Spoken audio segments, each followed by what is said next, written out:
Break नंतर एक मोठी बातमी समोर येते। आमच्या वादाशी राहुल नार्वेकर यांचा काहीही संबंध नाहीये। वादग्रस्त व्हिडिओतील स्थानिक रहिवाशांना हा खुलासा केलाय। नार्वेकरांनी वाद मिटवण्यासाठी प्रयत्न केले होते, संजय राऊत यांचा आरोप पुन्हा फोल ठरल्याची माहिती। वाद झालेल्या स्थानिक नागरिकांनी ही प्रतिक्रिया दिली आहे। या क्षणाची महत्त्वाची बातमी आपण बघतोय। आमच्या वादाशी राहुल नार्वेकर यांचा काहीही संबंध नाही असा खुलासा स्थानिक रहिवाशांना केलेला आहे। वादग्रस्त व्हिडिओतील स्थानिक रहिवाशांनाच खुलासा केल्याची माहिती। परवा जो व्हिडिओ व्हायरल झाला तो सेजलच्या आणि माझ्या जमिनीच्या वादातून मोजणी करणाऱ्या यांच्यातून झालेला आहे आणि त्याच दरम्यान नार्वेकर साहेब इथून जात होते।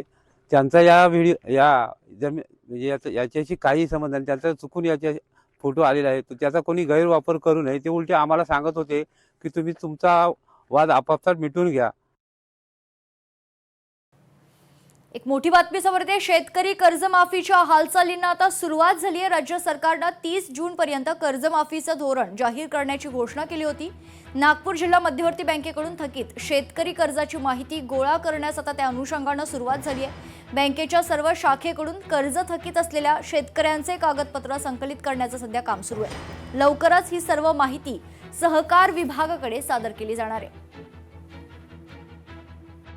कर्जमाफीच्या घोषणेसंदर्भात अगोदरच निर्णय झालेला आहे। ती कधी करायची हे देखील शासनाने ठरवलेलं आहे आणि त्याचा डेटा कलेक्ट झाला पाहिजे, यासाठी ही कार्यवाही सुरू आहे। कर्जमाफीच्या बाबतीमध्ये मी तुम्हाला एवढंच सांगतो की परदेशी साहेबांच्या अध्यक्षतेखाली एक कमिटी आपण स्थापन केली होती आणि त्याचा सुरुवात झालेली आहे। त्याचा रिपोर्ट साधारणतः आम्ही एप्रिल महिन्याच्या पहिल्या आठवड्यामध्ये आम्हाला तो रिपोर्ट येईल आणि रिपोर्ट आल्यानंतर आम्ही मंत्रिमंडळासमोर ठेवून साधेबाधे चर्चा करून 30 जून पूर्वी माझ्या शेतकऱ्याला कर्जमाफी देण्यासंदर्भात 100% निर्णय घेण्यात येईल। आता अधिवेशन तोंडावर आलं असताना कुठल्याही मंत्र्यांनी अशा प्रकारचं जनरल स्टेटमेंट करणं मला तरी योग्य वाटत मी नाही का कोणीच करता काम। पण आलं ना, अधिवेशन सुरूच झालं ना आता एक आठवडा। त्याच्यामुळे अधिवेशनात जर काय बोलायचं असेल ते आता बाहेर बोलून मग परत हक्कभंग सुरू होईल।